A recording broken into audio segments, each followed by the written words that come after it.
Mis hermanos, muy buenos días, Dios les bendiga. Hoy quiero darles un saludo de bienvenida nuevamente para los integrantes de la iglesia SEA. Que el Señor les continúe bendiciendo, que el Señor les continúe amando y prosperando de la manera que lo ha hecho. Mis hermanos, agradecerles a ustedes primeramente por estar ahí siempre, por tener la convicción de que nuestro Padre Celestial es quien nos da a nosotros la protección. Agradecer a Dios por este año que pasó, por este año 2020, que para uno fue un año difícil, para otro fue un año de gran bendición, pero sin embargo, a pesar de todo, tuvimos la mano protectora de nuestro Dios. Agradecerle a nuestro Padre Celestial por la vida de cada uno de ustedes y darle la bienvenida nuevamente a nuestros servicios, a nuestra iglesia. Con muy buenas noticias iniciamos este año de pues, la conformación de la iglesia. Es una gran bendición poder estructurar la iglesia legalmente. Mis hermanos, de corazón, un gran abrazo, un gran saludo, y que el Señor nos continúe bendiciendo y nos permita estar siempre unidos en oración y en unanimidad para las cosas que Él tiene preparadas para este año. Mis hermanos, Dios les bendiga, Dios los guarde y un gran abrazo. Bien, mis hermanos, quiero invitarlos a que hagamos una oración para que iniciemos el servicio. Una breve oración, pero muy sustanciosa. Cerremos nuestros ojos. Padre del cielo, en esta mañana, Señor, invocamos tu nombre, Padre. Invocamos tu precioso nombre, Señor, y agradeciéndote, Padre, por un día más de vida, porque hoy nos tienes aquí compartiendo tu palabra, Señor, porque tu mano poderosa, Señor, se ha extendido sobre nuestras vidas y tu misericordia, Señor, ha sido inmensurable, Padre. Amado Dios, hoy queremos entregarte, Señor, este servicio, este primer servicio del año 2021, Padre, pidiéndote que nos aparejes y nos organices, Señor, de la mejor manera todos los proyectos y planes que tenemos, Señor. Tú sabes que son planes, Señor, de bien, de crecimiento espiritual, Padre, de todas y cada una de estas cosas, Señor, que se han planteado durante este tiempo, Señor, de receso. Padre, agradecerte por tu mano poderosa, por tu bondad, por tu protección, Señor. Más que cualquier otra cosa, Señor, agradecerte por el regalo de la vida y porque tenemos, Señor, nuevamente la esperanza, Padre, de volver a recibir tu palabra, Señor, tu agua, Señor, esa agua viva que nos refresca nuestra alma y nuestro ser. Amado Dios, bendecimos la vida de los pastores, Señor, y te pedimos que haya esa unción, derrames ese bálsamo, Señor, esa unción sobre cada uno de los integrantes, Señor, de esta iglesia. Padre, te pedimos que nos ayudes a crecer, Padre, que hagamos caso a tu palabra donde dice que id y haced discípulos. Padre, gracias, Señor. Gracias porque sabemos que todo viene de tu mano, mi Rey. Padre, te alabamos y te damos gracias y te pedimos que nos guíes en cada palabra y en cada proceso, Señor, que nosotros emprendamos. Mi Rey, gracias te damos en el precioso nombre de tu Hijo amado Jesucristo. Amén. Buenos días, iglesia. Un placer nuevamente estar con ustedes. Los invito en esta mañana a que busquemos en nuestras Biblias Hechos 17, del 16 al 34. Se titula Pablo en Atenas. Mientras Pablo los esperaba en Atenas, su espíritu se enardecía viendo la ciudad entregada a la idolatría. Así que discutía en la sinagoga con los judíos y piadosos, y en la plaza cada día con los que concurrían. Y algunos filósofos de los epicúreos y de los estoicos disputaban con él, y unos decían, ¿qué querrá decir este palabrero? Y otros, parece que es predicador de nuevos dioses, porque les predicaba el evangelio de Jesús y de la resurrección. Y tomándole, le trajeron al Areópago, diciendo, ¿podremos hablar? ¿Qué es esta nueva enseñanza de que hablas? Pues traes a nuestros oídos cosas extrañas. Queremos pues saber qué quiere decir esto, porque todos los atenienses y los extranjeros residentes allí en ninguna otra cosa se interesaban sino en decir o en oír algo nuevo. Entonces Pablo, puesto en pie en medio del Areópago, dijo, varones atenienses, en todo observo que sois muy religiosos, porque pasando y mirando vuestros santuarios, hallé también un altar en el cual estaba esta inscripción: al Dios no conocido, al que vosotros adoráis pues sin conocerle, es a quien yo os anuncio. El Dios que hizo el mundo y todas las cosas que en él hay, siendo Señor del cielo y de la tierra, no habita en templos hechos por manos humanas, ni es honrado por manos de hombres, como si necesitase de algo, pues Él es quien da a todos vida y aliento y todas las cosas, y de una sangre ha hecho todo el linaje de los hombres, para que habiten sobre toda la faz de la tierra, y les ha prefijado el orden de los tiempos y los límites de su habitación, para que busquen a Dios y en alguna manera palpando pueda hallarle, aunque ciertamente no está lejos de cada uno de nosotros, porque en él vivimos y nos movemos y somos, como algunos de vuestros propios poetas también han dicho, porque el linaje suyo somos. Siendo pues linaje de Dios, no debemos pensar que la divinidad sea semejante a oro o plata o piedra, escultura de arte y de imaginación de hombres. Pero Dios, habiendo pasado por alto los tiempos de esta ignorancia, ahora manda a todos los hombres en todo lugar que se arrepientan, por cuanto ha establecido un día en el cual juzgará al mundo con justicia, por aquel varón a quien designó, dando fe a todos con haberle levantado de los muertos. Pero cuando oyeron lo de la resurrección de los muertos, unos se burlaban y otros decían, ya te oiremos acerca de esto otra vez. Y así Pablo salió de en medio de ellos, mas algunos creyeron juntándose con él, entre los cuales estaba Dionisio el Areopagita, una mujer llamada Damaris y otros con ellos. Amén.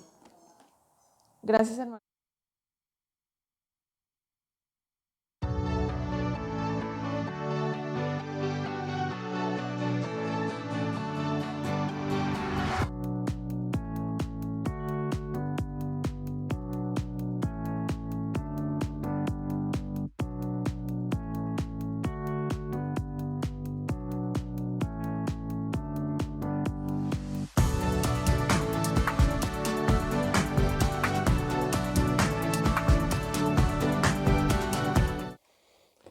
Amados hermanos, que el Señor los bendiga. Es un placer verlos nuevamente y espero que este mensaje pueda llegar a cada uno de ustedes en esta mañana. Soy muy feliz de que podamos transmitir nuevamente. Gracias a Dios por esta oportunidad. Gracias a ustedes por orar por nosotros, por tener también paciencia y haberme acompañado durante todo este tiempo de, de- de problemas físicos, de enfermedad. Gracias a Dios que nos ayuda a salir adelante, no solamente a mí, sino a todos ustedes. Eh, Iglesia, no, y muy feliz. Con la ayuda del Señor, ya ustedes saben, en febrero, si las cosas siguen bien y si es voluntad del Señor, en febrero nuevamente nos reuniremos presencialmente. Por ahora, estaremos nuevamente aquí por nuestra página de Facebook y vamos a continuar, hermanos, con lo que nos corresponde como iglesia, que es predicar el Evangelio, que es mostrar a Cristo por donde vayamos. Y ese debe ser uno de los objetivos principales para este nuevo año, este 2021. Nuestro lema sigue siendo el mismo, por tanto, id y hacer discípulos a las naciones. Es lo que debemos hacer, predicarle a todas las personas, eh, bautizándolos, enseñarles que guarden todas estas cosas y que el Señor está con todos nosotros hasta el fin del mundo. Bueno, mis hermanos, quiero invitarlos a que tengamos una palabra de oración para que empecemos con la predicación en esta mañana. Amado Dios, Gracias por tanta misericordia, por sacarnos adelante en cada situación. Porque así como has dicho en tu palabra, en 1 Corintios 10:13, que no vendrá sobre nosotros ninguna prueba que no podamos soportar, y que tú eres bueno y así nos darás también la salida. Sabemos que por eso nos ayudas a sobreponernos a las situaciones. Tomados de tu mano, Dios, ayúdanos a incrementar y aumentar nuestra fe, Padre, por favor. Ayúdanos a entender tu palabra en esta mañana y háblanos como siempre lo has hecho.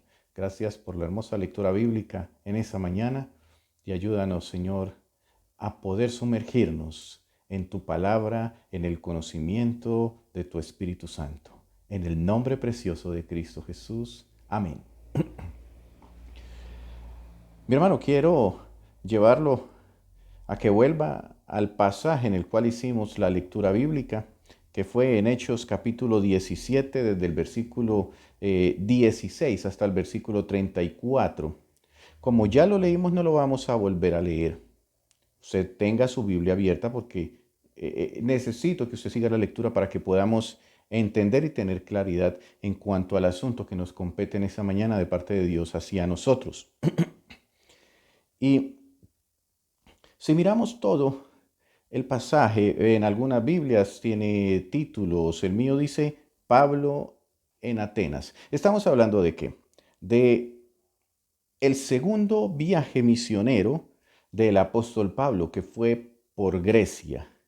Y en su caminar, el apóstol Pablo era muy valiente. Si nosotros miramos en el pasaje todo lo que dice, muestra una gran valentía por parte del apóstol Pablo, pero no era valiente simplemente porque sí. Él era valiente porque tenía sus convicciones claras y sabía que el Dios en el que él creía era el Dios verdadero y el Dios correcto. Es el mismo Dios suyo, es el mismo Dios mío. Por eso, cuando nosotros vamos ante las personas y tenemos nuestras convicciones claras, no tenemos temor de que nos pregunten, no tenemos temor de que nos cuestionen, pero principalmente debemos tener nuestras convicciones muy claras. El conocimiento de nuestro Dios y de su palabra tiene que estar muy claro. Allí en el versículo 16 habla que mientras Pablo, dice así, mientras Pablo los esperaba en Atenas, el Espíritu se enardecía viendo la ciudad entregada a la idolatría.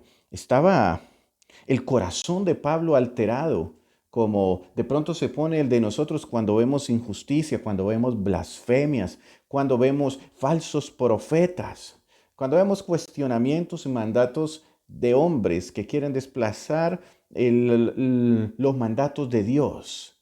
Así tiene que estar nuestro corazón, también enardecido, alterado. Y así estaba el corazón de Pablo, alterado de ver tanta idolatría, de ver tanta negación hacia la existencia de su Dios, en este caso nuestro Dios. Por eso él predicaba, aunque le dijeran que era un palabrero, un charlatán, como diríamos en nuestros días, un culebrero. Y a Pablo lo tildaban de todo esto. Y estoy seguro que a muchos hermanos, o de pronto a usted en algún momento le han dicho carretero, charlatán, palabrero, quiere envolverlos, quiere lavarles el cerebro. Pero, hermanos, en este caso, a Pablo no le importó que le dijeran eso. Él continuaba predicando porque veía el error, veía la idolatría, veía la negación acerca de nuestro Dios. Y cabe contarles en estos momentos que en este lugar donde él estaba, Atenas era el centro de la filosofía, era donde estaban todos los inteligentes y salía todo el conocimiento. Él no estaba en cualquier lugar, estaba en un lugar donde estaban los eruditos, los que sabían, los que conocían, muchos doctores.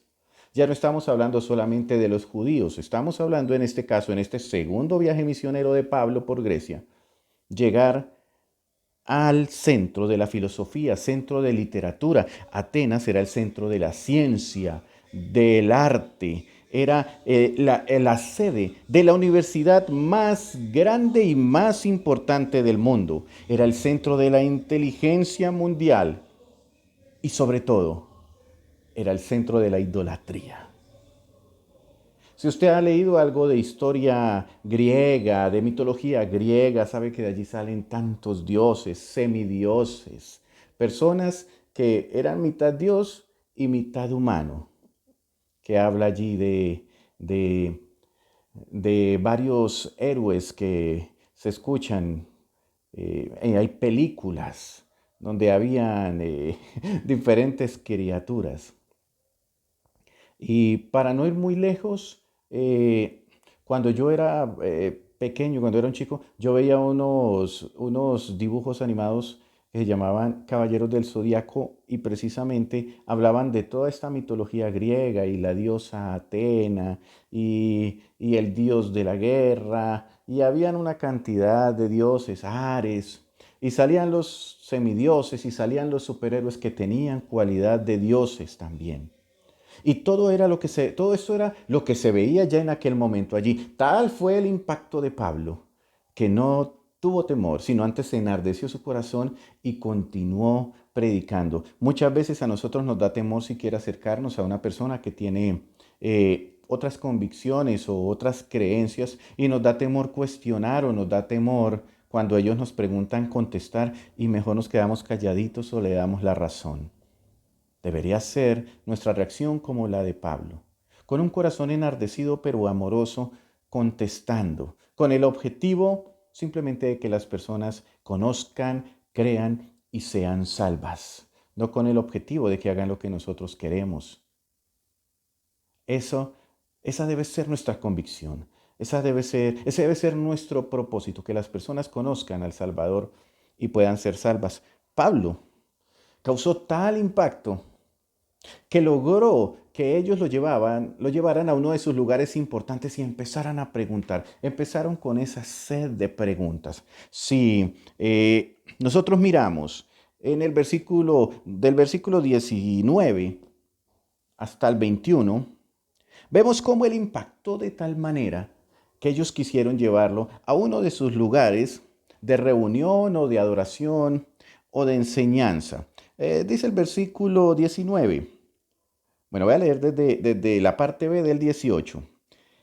Esto decían, porque les predicaba, escuche, el Evangelio de Jesús y de la resurrección. Ellos estaban sorprendidos porque no conocían nada de esto. Entonces lo tomaron y lo trajeron al Areópago, diciendo, ¿podremos saber qué es esta nueva enseñanza de qué hablas? Lo llevaron al Areópago. Areópago. Perdón. ¿Saben ustedes qué es areópago? Areópago es una colina, una pequeña montaña rocosa y estéril. Ellos la llamaban a este areópago colina de Marte.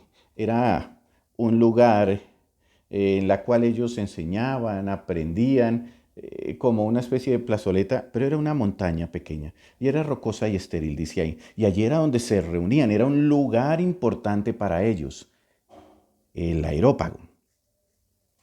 Y allí llevaron a Pablo porque allí se reunían a escuchar. Y fue tal el impacto que ellos le dijeron a Pablo, pues traes a nuestros oídos cosas extrañas. Queremos pues saber qué quiere decir esto, porque todos los atenienses y los extranjeros residían allí, en ninguna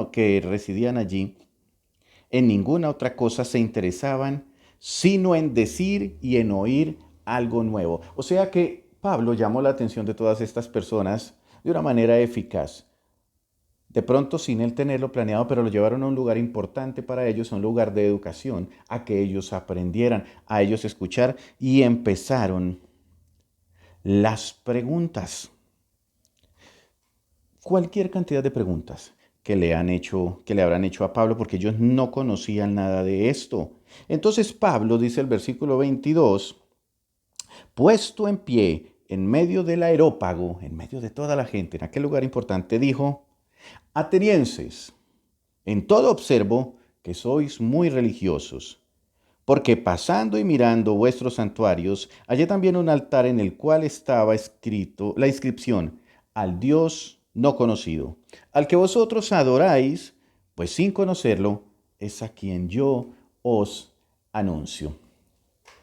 En aquella época, mis hermanos, allí en Atenas, había cerca de 3.000 estatuas de diferentes dioses, de diferentes ídolos y diferentes divinidades que ellos tenían.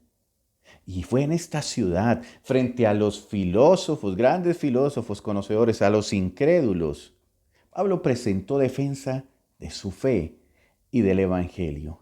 Y es maravilloso ver la manera tan magistral en que lo hizo. En aquella época, que creo que no habían todas las técnicas de estudio que hay hoy en día, que no habían todas las capacitaciones acerca de oralidad, el curso de predicación, de homilética, sino simplemente estaba la presencia y el Espíritu de Dios en él. Él les empezó a mostrar la palabra de una manera impresionante porque vemos desde el versículo 24 que les empezó a hablar de la doctrina de Dios, la creación, y les presentó un Dios viviente, no un Dios muerto, no un Dios que transportara, no un Dios que necesitara que alguien lo llevara, lo pusiera, le diera, etcétera, sino era un Dios vivo, un Dios creador, un Dios soberano y un Dios Padre. En el versículo 24 empieza Pablo y le dice: el Dios que hizo este mundo. Entonces empieza a mostrar a Dios como un creador porque ellos no tenían este concepto, no tenían este conocimiento.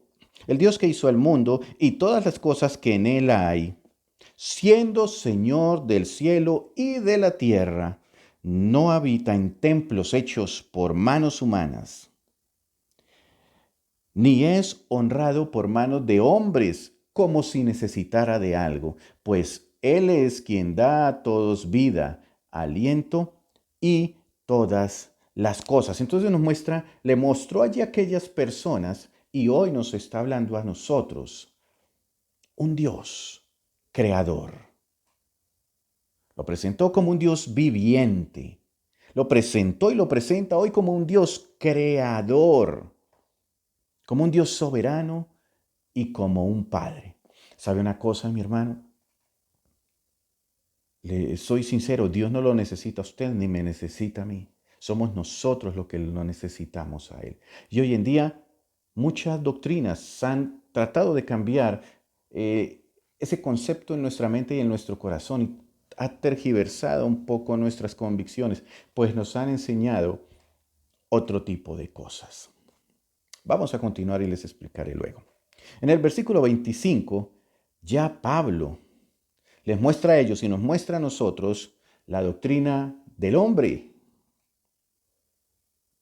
animando a vivir a las personas una vida no centrada en sí mismos, sino centrados en Dios.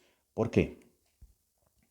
Porque dice aquí en el versículo 25, ni es honrado por manos de hombres como si necesitara de algo, pues Él es quien da a todos vida, aliento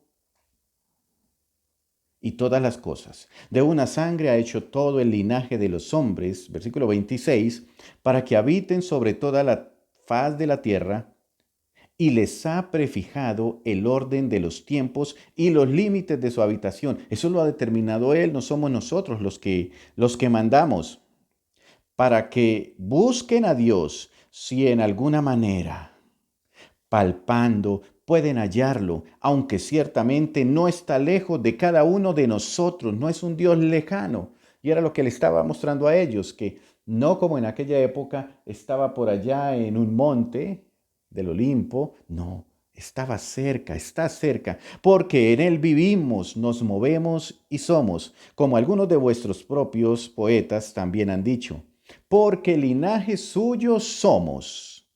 Siendo pues linaje de Dios, no debemos pensar que la divinidad sea semejante a a oro o plata o piedra, escultura de arte y de imaginación de hombres. Empieza a tener sentido el hecho de que las personas tenían ciertas creencias, y es más, hoy en día en nuestras iglesias se tiene la creencia de no vivir para Dios, sino vivir para nosotros, vivir para nuestra comodidad, conseguir para nuestro beneficio, pero no centrados en Dios, sino viviendo para nosotros mismos. Hay una doctrina eh, que si ustedes miran en la Biblia, les voy a decir en qué versículo nos habla acerca de los epicúreos. A ver, los epicúreos eran seguidores de Epicuro. ¿Quién era él? Un filósofo griego. Nació en el año 341 y murió en el 270 antes de Cristo. Y el propósito principal de su doctrina, y eso era lo que él enseñaba. Las personas andaban detrás de él por conocimiento y él enseñaba que el propósito principal del hombre es lograr la felicidad. Y yo quiero decirle hoy que aunque Dios sí desea su plenitud, el propósito principal de su vida y la mía, el propósito principal de nosotros como hombres, no es nuestra felicidad. El propósito principal de nosotros es vivir para Él, vivir para Dios, hermanos. No es que estemos felices, no es que no tengamos inconvenientes, no es que no tengamos de pronto deudas o enfermedades. Es que vivamos para Él. Y ahí es donde se empieza a cambiar el concepto. ¿Qué choque tuvieron estas personas cuando se dieron cuenta que se les enseñaba algo diferente a vivir centrados en sí mismo y debían era vivir centrados en Dios? Usted y yo sabemos, como dice la palabra, buscad primeramente el reino de Dios y su justicia perfecta y todas las cosas serán añadidas. Entonces, mi querido hermano, usted ha escuchado hoy en día que en algunas iglesias se hable de que Dios solamente quiere para nosotros la tranquilidad, la felicidad, de que en el momento que recibamos al Señor se van a acabar nuestros problemas y las dificultades. Como dijo el pastor John MacArthur, a alguien se le olvidó decirle esto al apóstol Pablo, porque el apóstol Pablo nos describe algo totalmente diferente. Nuestra vida debe ser centrada en Dios y no en nosotros, no en nuestros familiares, ni siquiera es en la iglesia, es en Dios, hermano. Los propósitos de Dios son los que se deben cumplir y aquí en este del versículo 25 hasta el 29 nos habló Pablo y le habló a los atenienses y a todas las personas que estaban allí acerca de la doctrina del hombre, animándolos a vivir, les repito, para Dios y no para ellos mismos. Si miramos desde el versículo 30 en adelante, esta gran alocución que hace el apóstol Pablo allí en el Areópago. Y dice, pero Dios, habiendo pasado por alto los tiempos de esta ignorancia, ahora manda a todos los hombres en todo lugar que se arrepientan. Empieza el apóstol Pablo aquí desde el versículo 30 a enseñar la doctrina del juicio y resurrección de nuestro Señor Jesucristo. Para ellos era inconcebible pensar que alguien pudiera haber muerto por ellos y haber resucitado por ellos. También inconcebible pensar en que tenían que arrepentirse, porque ellos vivían pensando en que vivían para ellos, para sus deleites, para su comodidad, para su tranquilidad. Y cuando el apóstol Pablo les presenta la verdadera doctrina en la cual no viven para ellos, sino viven para Dios, ya no vivo yo, mas vive Cristo en mí. Tuvo que haber sido un choque impresionante de cultura, de filosofías y de creencias. Después de ellos haber tenido tantos dioses, tantos ídolos, el cual no les exigían, con los cuales ellos se comparaban y tenían incluso atribuciones iguales a las de ellos. Encontrarse con un Dios creador, un Dios protector, un Dios poderoso, un Dios que juzga pero perdona, un Dios que ya les exige, un Dios que es soberano y que es Padre. Tuvo que haber sido algo impactante como lo fue para usted y para mí en algún momento. Y dice en el versículo 31, por cuanto ha establecido un día en el cual juzgará al mundo con justicia, por aquel varón a quien designó, acreditándolo ante todos al haberlo levantado de los muertos.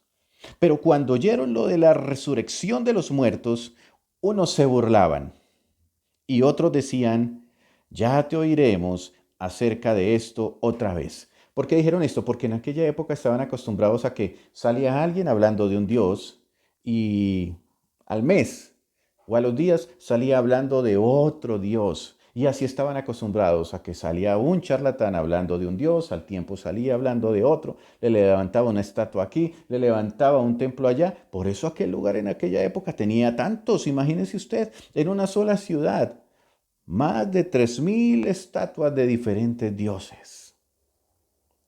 Algo impresionante, ¿no? Entonces el choque para ellos debió haber sido algo fuerte también, un choque cultural, un choque religioso de creencias, etcétera, mi hermano. Entonces, en pocas palabras, les quiero sintetizar lo siguiente. En aquella época, allí donde estaba Pablo, habían los epicúreos, que eran los seguidores de Epicuro, estaban los estoicos, que eran seguidores de otro filósofo. Estoicos viene de estoa, que es como el porche o la entrada, la entrada de la casa donde se sentaban a escuchar la palabrería de un filósofo que les enseñaba acerca de un ser supremo, sí, acerca de un ser supremo, pero de muchos dioses subordinados, muchos pequeños dioses, y el hombre con facultades similares a la de esos dioses. Es para que usted se ponga bien en contexto de todo lo que se estaba enfrentando Pablo. Él no solamente se estaba enfrentando a otra religión, a muchas se estaba enfrentando prácticamente, a muchos conceptos diferentes, a muchas creencias diferentes. Entonces, Atenas era la capital de Grecia y hasta allí llegó nuestro amado Pablo, por misericordia de Dios.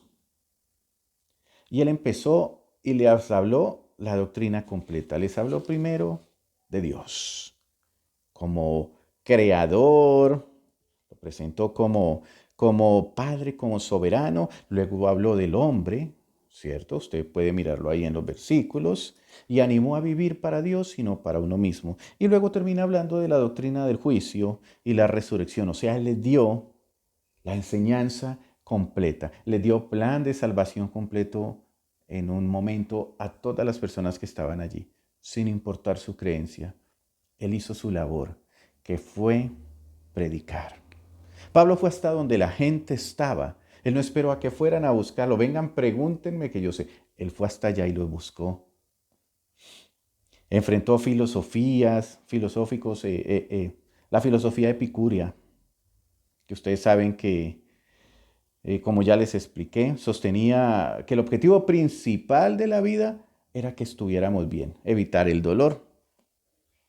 Y él les habló con palabras que ellos entendieran en su propio lenguaje. Era tanto el fervor, hermanos, que tenían los atenienses por complacer a tal cantidad de dioses que no se definían nunca por nada. No eran ni esto ni eran aquello, porque si hoy eran epicúreos, adoraban a un dios, al mes ya adoraban otro porque les daba temor que ese otro dios les hiciera algo. Y Pablo les presentó el Dios verdadero, el Dios que usted y yo conocemos. ¿Sabe algo que en estos días estuve en el centro y había un señor, un hombre con un megáfono predicando? Eso fue aquí en la ciudad. Predicando, hablando con un megáfono a viva voz que las personas escuchaban. Yo cuando lo vi que él empezó a hablar de Dios, yo quedé admirado y dije, Dios mío, yo también quiero hacer esto. Cuando al momento él empezó a decir frases como esta que se me quedaron acá, empezó a decir, ustedes tienen olvidado a Dios y por eso Dios no puede hacer nada. Dios los necesita. Y aunque él de pronto en un momento tenía una muy buena intención, realmente él no sabía de qué Dios estaba hablando. No tenía claro de qué Dios estaba hablando porque Dios es poderoso. Si nosotros nos olvidamos de Dios, Él no va a dejar de ser Dios. Él no va a estar en sufrimiento porque nosotros nos alejamos, que era lo que de pronto Él estaba dando a entender. Tener el conocimiento claro de Dios, de quién es y de cómo es muy importante en el momento de hacer defensa de nuestra fe. Hermano, ¿usted qué tanto conoce a Dios? ¿Será que Dios es un niño que está por ahí abandonado? ¿Será que Dios es un niño que necesita atención como si nos ha pasado a nosotros? Para nada. Esto fue lo que el apóstol le presentó a aquellos griegos en Atenas y a todas aquellas personas que estaban allí. En los días de la Reforma Protestante, Martín Lutero, que fue uno de los precursores de la Reforma Protestante, gracias a Dios por eso usted y yo hemos tenido acceso a la Biblia, a la palabra de Dios, dice que él iba caminando por la calle solo y cuando fue sorprendido por un hombre que llevaba un arma, y él le dijo a Lutero, le dijo, ¿por qué caminas solo? Porque era como un poco raro que alguien fuera tan confiado de caminar solo por un lugar peligroso. Y la respuesta de Lutero fue, estoy en manos de Dios. Él es mi amparo y mi fortaleza. Ese es el Dios que nosotros tenemos. Para Pablo y Lutero, Dios no era un Dios desconocido. Yo quiero, hermano, yo sé que toda esta historia que hemos visto acá, porque hemos aprendido de historia, nos hemos enterado de que eran los estoicos, que era un areópago, ahora, que eran los epícuros, Areopagita. ¿Qué era el Areopagita? Era un miembro del Areópago de Atenas, un miembro de aquel lugar donde se enseñaba, porque Pablo fue llevado ante el Areopagita. Y es más, el Areopagita fue uno de los que creyó. Si miramos en los últimos versículos de nuestro pasaje, el versículo 33 dice, entonces Pablo salió de en medio de ellos, pero algunos de los que se le habían juntado creyeron, entre ellos Dionisio el Areopagita y una mujer llamada Damaris y otros con ellos. Aún en medio de aquella incredulidad, de aquella incertidumbre, la palabra de Dios no volvió vacía. La palabra de Dios llegó y no era fácil porque era gente que nunca había escuchado del verdadero Dios, que nunca había escuchado de Jesucristo Salvador, que nunca había escuchado de arrepentimiento, de creación, que nunca había escuchado de perdón, de amor y de un verdadero Padre, un Padre cercano, no un Padre lejano, no un Padre desconocido. Porque como nos dice también Pablo en Gálatas, ya no somos siervos, ahora somos hijos. Y por eso tenemos más cercanía con Él. Y Diógenes, que era uno era el Areopagita, era uno de los que estaba allí, miembro del Areópago de Atenas. Era uno de los duros, pudiéramos decir. Y el Señor lo convenció, porque no fue Pablo, fue nuestro mismo Dios. Ese Dios que usted conoce o debería conocer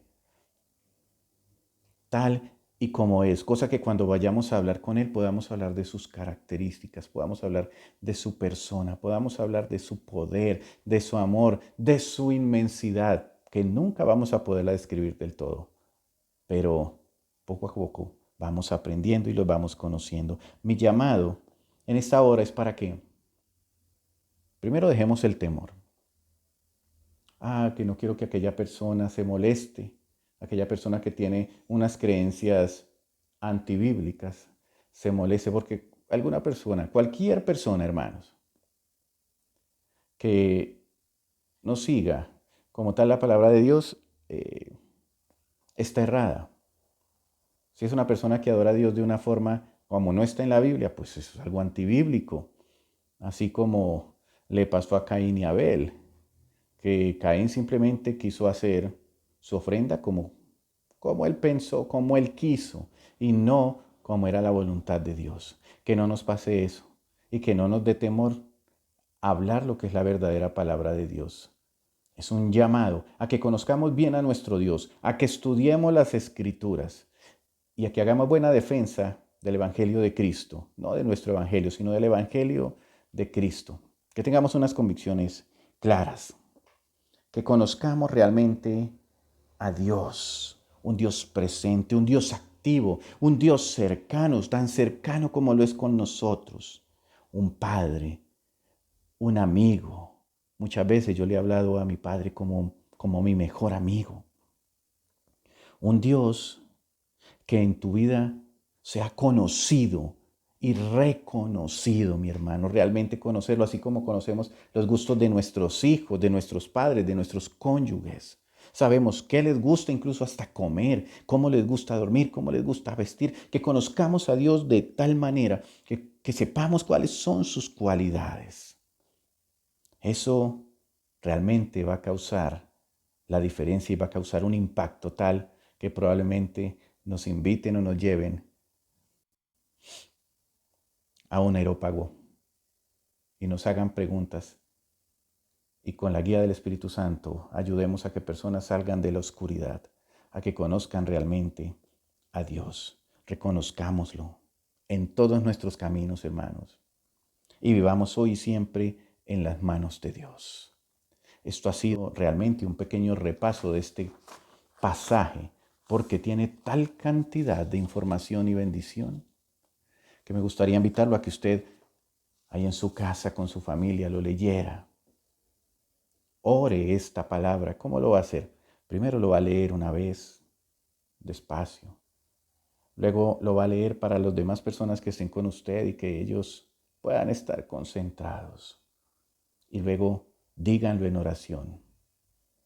Orar la palabra, orar lo que está aquí escrito, mis hermanos, para que el Señor nos ilumine y podamos entender un poco más de su palabra. Así como el apóstol Pablo no tuvo temor de predicar porque conocía a su Dios y estaba convencido, no le importó enfrentarse a filósofos, incluso de pronto a sacerdotes de otras doctrinas, a seguidores de otros dioses. No tuvo temor porque él conocía a su Dios, él sabía quién era, quién le había dado un nombre y quién era su creador, su padre y su amigo. Lo invito a que usted se sumerja en la palabra, a conocer a ese padre, a conocer a ese amigo. Porque ya no somos esclavos del dolor, ya no somos siervos que no sabe qué hace su patrón, sino que somos hijos que sabemos lo que él hace, lo que él puede y lo que él quiere para nosotros. Hermano, Dios me lo bendiga. Gracias por haber escuchado en esta mañana. Espero que esta palabra haga enardecer su corazón, así como lo hizo con Pablo, así como lo ha hecho conmigo. Y cada vez que usted vea este tipo de situaciones, déjese llevar por su corazón enardecido de parte del Espíritu Santo y predique el Evangelio a tiempo y fuera de tiempo. No más temor. Salgamos, hermanos, salgamos con nuestras convicciones claras a predicar en el momento que nos corresponda. Es cierto que ahorita hay una pandemia, pero si usted va a hacer una labor de parte de Dios, Él lo protegerá. Tome siempre sus precauciones, así como lo hace cuando va a trabajar. Si usted se arriesga o lo hace para ir a trabajar, sale, ¿por qué no para predicar? ¿Por qué no para orar? En el momento que entendamos esto es porque estamos empezando a conocer a Dios y lo hacemos conforme a su voluntad. Dios los bendiga. Un abrazo. Muchísimas gracias, hermanos. Dios los bendiga. Vamos a orar para terminar la predicación, pero luego vienen unos anuncios que tenemos importantes para ustedes. Dios los bendiga, mis amados. Padre Celestial, realmente te agradezco por permitirme leer tu palabra y porque aún en medio, Señor, de mi ignorancia poder entender algunas cosas que hay allí. Tu enseñanza es tan grande y hay tanta sabiduría, Padre, que te pido que me ilumines, que nos ilumines para poder entender, que nos hables en nuestro corazón y en nuestras mentes, Señor, para poder entender el significado de cada palabra y lo que tú quieres decirnos a cada uno de nosotros. Permítenos conocerte como realmente eres, sabiendo la cercanía que tienes con nosotros, este Dios creador, Dios Padre, Dios amigo, Dios que salva, Dios que juzga pero que perdona. Permite que nuestros corazones ardan cada vez, Señor, que haya la oportunidad de predicar tu evangelio donde sea y no tengamos temor, porque tú estás con nosotros. Que aprendamos a andar en tu preciosa y perfecta voluntad y hagamos todo para ti y no para nosotros. Que ya no vivamos centrados en nuestras necesidades, en nuestra felicidad o en nuestra comodidad, sino centrados, Padre, en tu voluntad para nuestras vidas. Bendice por favor, oh Señor, a toda la iglesia donde está en estos momentos, a cada uno de mis hermanos, a la iglesia en todo el mundo, porque en todo el mundo está tu esposa congregándose, así sea virtualmente y escuchando tu palabra. Bendice a tu esposa en todo el mundo, por favor, y permite, oh Dios, que nos podamos reunir pronto también presencialmente, porque el calor de sentir a nuestros hermanos es hermoso. Gracias, Dios, y te pedimos que nos guíes en el momento de hacer la reapertura, Señor, que nos guíes y nos des la sabiduría y la prudencia, oh Dios, pero también la valentía para hacer las cosas en el momento preciso, todo en tu tiempo y bajo tu voluntad. Nos ponemos en tus manos, oh Señor, en el nombre precioso de Cristo Jesús. Amén. Mis queridos hermanos, que el Señor los bendiga. Gracias por haber orado también conmigo. Y ahorita les quiero comentar algunos anuncios que tenemos. Ya para el día miércoles a las 7 de la noche damos inicio a nuestro seminario, el seminario bíblico SEA, y vamos a tener el curso del libro de Hechos. Vamos a aprender mucho de historia, vamos a conocer fechas, vamos a conocer, hay una cantidad de datos que vamos a conocer aquí y sobre todo para que los apliquemos en nuestra vida y en la iglesia, como individuos y como iglesia, porque el libro de Hechos prácticamente debería llamarse Hechos de la Iglesia, porque allí nos muestra cómo se inició la iglesia, dónde se inició, y nos habla de, tiene para nosotros mucha riqueza. Cuando se termine ese curso de Hechos, le garantizo que no va a ser la misma persona. Le garantizo que va a querer predicar como se hacía en aquellos tiempos. Incluso usted va a querer ser un miembro mucho más activo de la iglesia. Y lo motivo para que haga eso. En el grupo de WhatsApp voy a enviar el link para que se puedan inscribir. Lo vamos a hacer con Classroom y las clases van a ser por Google Meet. Tiene que inscribirse, tiene que llenar allí los formularios porque hay calificaciones, hay notas, hay evaluaciones. Así que si usted no lo hace correctamente o simplemente no quiere hacer la inscripción bien, pero sí quiere participar del curso, hermano, va a ser complicado. Esto es de responsabilidad también, pero créame que lo que usted va a aprender va a ser de gran importancia para su vida, para su corazón y para las personas que están a su alrededor. Así que lo motivo. La información va a estar en el grupo de WhatsApp, en el grupo de WhatsApp de la iglesia, y ahí usted solamente va a tener que oprimir el link y ahí puede entrar a llenar los formularios, ¿ok? Por ese lado, el seminario bíblico, o sea, lo anime a otras personas de la iglesia, por favor, si hoy no están conectados, y espero también a las personas de la junta directiva, indispensable que estén, mis hermanos. Por favor, los hermanos de la junta directiva que se inscriban en estos cursos. El día miércoles vamos a hacer las clases. No va a haber servicio, sino clase. Entonces usted no puede perdérsela. Haga de cuenta que va a irse para el servicio y conéctese a la clase. Por ahora la vamos a hacer virtual. Y como les venía comentando, tenemos grandes planes de en febrero poder abrir presencialmente. Esperemos en el Señor que así se pueda. Tenemos muchos planes y tenemos muchas ganas de podernos reunir y esperemos en la voluntad del Señor. Eso era parte de lo que les quería comentar. No se les olvide, próximo domingo, 8:45 nuevamente nuestro servicio. Quiero también mandar una felicitación a los hermanos que quedaron en la junta directiva, a la vicepresidenta, a la tesorera, a la secretaria. Felicitaciones y ánimo porque esto es un compromiso tremendo. Que Dios las bendiga, continuemos adelante y siempre tomados de la mano del Señor. Nos veremos, hermanos, entonces el miércoles en el seminario para que todos podamos aprender más de la palabra de Dios. Y el próximo domingo, 8:45 AM. Dios me los bendiga. Nuevamente les mando un abrazo. Saludos a toda la familia, mis amados. Dios los bendiga.